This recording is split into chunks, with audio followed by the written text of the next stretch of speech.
சில பேர் சொல்லுவாங்க, நான் நல்லதே செய்கிறேன் பாஸ்டர், ஆனால் தீமை தான் வருது. ஒரு ஜனம் கூட எனக்கு உதவி செய்ய எனக்கு நினச்சி பார்க்க மாட்டேங்கிறாங்க. கர்த்தருடைய தேவச்சனமே, இந்த உலகம் ஒரு மாயை. தேவனுடைய சாயலாக ஒரு மனிதனை தேவன் படைக்கப்பட்டார். ஒவ்வொரு மனுஷனும் தேவனை போலதான் இருக்கணும். இயேசு கிறிஸ்து இந்த பூமிக்கு வந்தபோது அநேகருக்கு அற்புதங்களும் அடையாளங்களும் தேவன் செய்து கொடுத்தார்.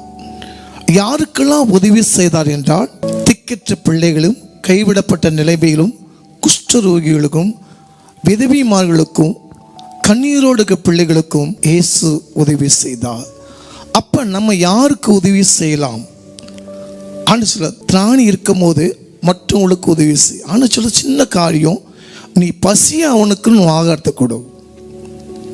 2 ஆடை இருந்தால் ஒரு ஆடை கொடு. எப்படி செய்யணுமா? நல்மனதோடு ஊழியம் செய்யுங்கள்.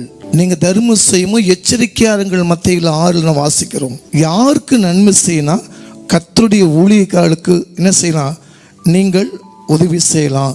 கர்த்தருடைய விசுவாசி பிள்ளைகளுக்கு உதவி செய்யலாம். உங்கள் பகைகளுக்காக நன்மை செய்யுங்கள். அந்த மனுஷன் உங்களை திரும்பி செய்ய மாட்டாங்க. கர்த்தர் பரத்திலிருந்து என்ன செய்வார்? உங்களுக்கு ஒத்தாசை அனுப்புவார்.